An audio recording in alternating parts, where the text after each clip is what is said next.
नमस्कार दोस्तों, स्वागत है आपका आईपीओ वाला की एक नई वीडियो पे। तो दोस्तों, क्या आपका भी बजाज हाउसिंग फाइनेंस के आईपीओ का अलॉटमेंट नहीं निकला?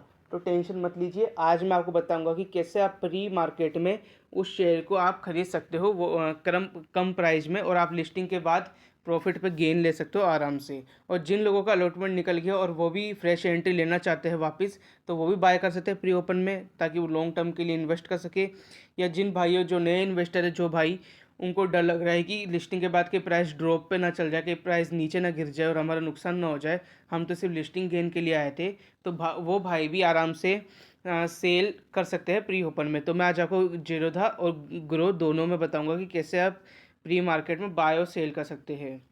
तो आपको कुछ नहीं करना, सबसे पहले आप एन की वेबसाइट पर आ जाओ, NSE-Premarket.com पे आ जाओ। यहाँ पर ही आपका सबसे बड़ा खेल, और जो आपके ज़रूरत हो काइट पे आप प्राइस डालोगे, उसमें सबसे बड़ा खेल है कि आप क्या उसमें सही ऑप्शन टिक करते हो, आपको प्राइस क्या डालनी है, उसके हिसाब से आपका ऑर्डर लगेगा। आपने एक जगह भी गलती कर दी तो आपका ऑर्डर पूरा कैंसिल हो जाएगा, इसलिए आपको वीडियो में बने रहना है, ताकि आप एक भी स्टेप से ना चूक जाओ। आपको जो प्राइस डालनी है मैं आपको बताऊँगा क्या डालनी है आपको वो।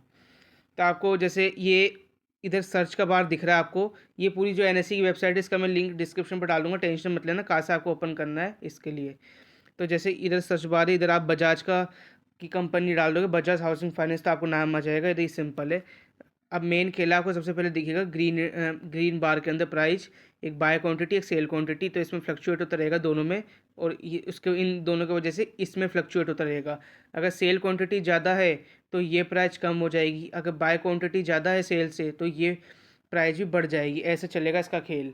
तो अब मैं बताता हूँ आपको क्या करना है। आपको जो प्री मार्केट का सीजन रहता है वो रहता है 9 बजे से लेके 9:45 तक के बीच का। वैसे तो ऑर्डर बदल दी सही भी ना, लेकिन बजाज के लिए तो ये रहेगा कि 9 से 9:45 के बीच में प्री ओपन मार्केट सीजन रहेगा। इसके बाद आप ऑर्डर नहीं लगा सकते 10 बजे तक, 9:45 से 10 बजे तक ब्लॉक रहेगी वो अमाउंट ग्रीन बार में, तो आप उसमें कोई भी ऑर्डर एग्जीक्यूट नहीं कर सकते, ना सेल का ना बाय का। अब आपको 10 बजे से रेगुलर इन्वेस्टर की जैसे बाय सेल करना पड़ेगा। तो आपकी जो प्राइस फिक्स होगी ना, जो बाय सेल की प्री ओपन मार्केट में, वो होगी 9:45 के ऊपर। जो 9:45 के ऊपर प्राइस डिसाइड होगी, जैसे 9:45 पे प्राइस चल रही है 100 रुपये, तो 100 रुपये पे आपका ऑर्डर लगेगा। अब आपको डिपेंड करता है कि आपने प्राइस क्या डाली बाय सेल की, वो मैं आपको बताता हूँ। तो आपको इसको फॉलो करते रहना है, ये नहीं कि आपने 9 बजे देख लिया और सो गया प्राइस लगा के। नहीं, आपको इसको फॉलो करते रहना है। आपको 9:30 से लेके 9:45 के बीच में बिल्कुल एक्टिव रहना है कि आपको क्या प्राइस डालनी है। आपको बार बार एडिट भी करनी पड़ सकती है प्राइस को। तो जैसे मैं 9:30 पे गया, 9:30 पे प्राइस चल रही है 112।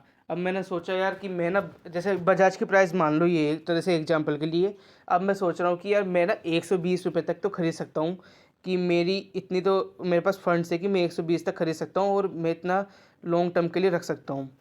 तो अब मैं इसमें गया काइट पे। अब मैं सर्च के ऊपर जाऊँगा, टाटा का डाल लेता हूँ। जैसे मैंने कोई भी एक ले लिया, समझ लो अब बजाज का ये बाय का ऑप्शन दिखा, बाय में डाल लिया। मैं बोल रहा हूँ कि ये बजाज के मानना आप, मैंने मान लिया कि मैं 50 क्वान्टिटी खरीद सकता हूँ 120 की प्राइस पे। तो मैंने 120 डाल दी, लिमिट प्राइस है। अगर आपकी इधर मार्केट प्राइस लिखा रहा है तो आप ये जो रिवर्सल का ऑप्शन है इसके ऊपर क्लिक कर देना, तो आपकी लिमिट प्राइस लग जाएगी। अब मैं इसमें डाल देता हूँ 120 रुपये। अभी चल रही है 112, तो मैंने सोच लिया मैं 120 पे ख़रीद लेता हूँ। अब क्या होगा कि अब इसका मतलब आपको समझना क्या है। अगर 120 है, अगर 120 या 120 से नीचे प्राइस आई तो आपका ऑर्डर एग्जीक्यूट हो जाएगा, आपकी जो 50 क्वांटिटी की बाइंग हो जाएगी। और अगर 121 भी हो गई वो प्राइस प्री मार्केट में 9:45 पे, तो आपका जो ऑर्डर है वो कैंसिल हो जाएगा। आप एक बार बताओ, आप मार्केट में गए, आपने कोई एक आइटम है, वो आप सोच के गए कि मैं तो इसको ना 100 रुपये में ख़रीदूँगा, इससे ऊपर नहीं खरीदूँ, चाहे इसके नीचे मिल जाए तो मैं ख़रीद लूँगा। आप दुकान वाले के पास गए कि भैया ये सामान कितने का है। अब भाई साहब उन्होंने बोल दिया कि ये सामान क्या है, 110 रुपये का है।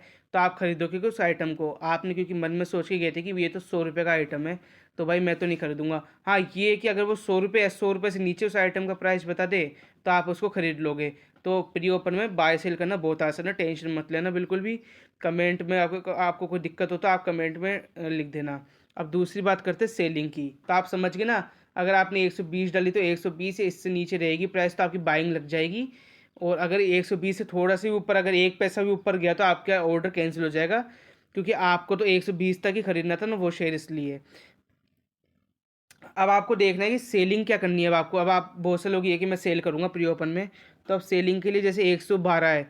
अब अब आपको तो क्या करना है, 1 मिनट में इसको हटा देता हूँ। अब आपको तो इसमें इसमें आपको अगर अब जैसे आपके 70 रुपये का निकला अलॉटमेंट, आपने, आपको पता है ना जैसे आपका आईपीओ निकला होगा था वो 70 रुपये की कट ऑफ प्राइस पे निकल रहा है। मैं आपको नए इन्वेस्टर को बता दूं, तो जैसे अब आपको, जैसे इसमें प्राइस चल रही है 112, समझ लो कि इनो 45 रुपये का बजाज की ये प्राइस चली उसके हिसाब से। अब आप चाह रहे हो कि यार मैं ना इसको करीबन 110 रुपये में बेच दूँ इसको मैं। अब आप चाह रहे हो कि मैं इसको 110 रुपये में बेच देता हूँ, जो प्रॉफिट होगा हो जाएगा। अब आपको क्या करना है, इधर जाना है, पहले पीछे जाता हूँ, वापस इसके शेयर के ऊपर दबाना है, ये सेल का ऑप्शन, सेल पे जाना है। क्वांटिटी जैसे एक लोट में जैसे 214 शेयर था, आप कितने भी बेच सकते हो, 2 भी बेच सकते हो, 1 भी बेच सकते हो। फिर आपको प्राइज में डालना है 110 रुपये, ये लिमिट प्राइज है। अब इसमें क्या होगा, जैसे 112 चल रही है प्राइज, अगर 110 या उससे ऊपर प्राइस चले गई तो आपका सेल का ऑर्डर वो एग्जीक्यूट हो जाएगा। अगर 110 से नीचे गई प्राइस तो आपका जो ऑर्डर है वो कैंसिल हो जाएगा। इसको अपन एक एग्जांपल से समझते हैं, बहुत से लोगों के लिए थोड़ा हार्ड हो जाता है समझना। जैसे मेरे पास कोई आइटम है, तो 100 रुपये का आइटम है मेरे पास जो मैंने ख़रीदा था 100 रुपये में। अब मैं चाहता हूँ कि वो मैं 150 रुपये में बेच के आऊँ मार्केट में, OLX पे मैं बेच के आऊँ उसको 150 में। तो मैंने OLX पे प्राइस डाल दी, क्या, 150 रुपये प्राइस डाल दी OLX पे। अब एक चेट आई मेरे पास कस्टमर की कि भाई मैं तो इसको है ना 160 रुपये में ख़रीदना चाहता हूँ, तो आप तो सॉरी 150 रुपये में ख़रीदना चाहता हूँ इसको मैं, आपने 150 लगाया और मैं इसको 150 में ख़रीदना चाहता हूँ। तो आप इसको खरीद लो, बेच दोगे ना आराम से, आपको कोई दिक्कत नहीं, क्योंकि आप बेचने 150 में चाहते थे। या तो वो बोल दे कि मैं 160 में ख़रीदना चाहता हूँ, कोई आप ऑफलाइन मार्केट में गया, आप अपने पड़ोस में, वो दुकानदार बोलेगा हाँ मैं इसको 160 में ख़रीद लूँगा, तो आप बेच दोगे उसको। लेकिन अगर OLX या मार्केट में वो बोल दे कि नहीं भाई नहीं, मेरे को तो इसमें को 100 में ही खरीदूंगा मैं, तो इसको इसको 150 तो बहुत ज़्यादा ही महंगा हो गया, तो भाई आप बेचोगे नहीं बेचोगे ना, तो ऐसे प्री ओपन में चलता है। अब मैं आपको वापस रिमाइंडर में दिला दूँ, अगर आपको बाय करना है और आपको अगर जैसे 100 में बाय करना है तो आपको 100 डालना है। तो 100 डालते ही जैसे आपको देखना है कि प्री ओपन में क्या प्राइस चल रही है। अगर 100 या इससे नीचे होगी ना प्राइस तो आपकी बाय हो जाएगी, इससे ऊपर होगी तो आपका ऑर्डर कैंसिल हो जाएगा। सेल में ही होगा कि जैसे 100 है तो अगर 100 पे सेल करना है, तो अगर 100 या उससे ऊपर की प्राइस है तो ऑर्डर एग्जीक्यूट हो जाएगा, नीचे चली गई प्राइस तो ऑर्डर कैंसिल हो जाएगा। तो ऐसा है इसका मामला। आप इसको अपने पर्सनल एक्सपीरियंस एग्जांपल से भी समझ सकते हो इस चीज़ को। और ये थी काइट में आप कैसे प्री ओपन में लगा सकते हो। दूसरी बात करते हैं अपन ग्रो में, तो ग्रो में अभी तक ऑप्शन नहीं आया प्री ओपन में, आप उसमें कोशिश भी मत कीजिएगा। ग्रो में आप प्री ओपन में नहीं लगा सकते आप प्री ओपन मार्केट में। तो दोस्तों आज की वीडियो में बस इतना ही था। तो अगर वीडियो पसंद आए तो लाइक कीजिए, सब्सक्राइब कीजिए और चैनल को और इस वीडियो को शेयर कीजिए। Thank you for watching this video.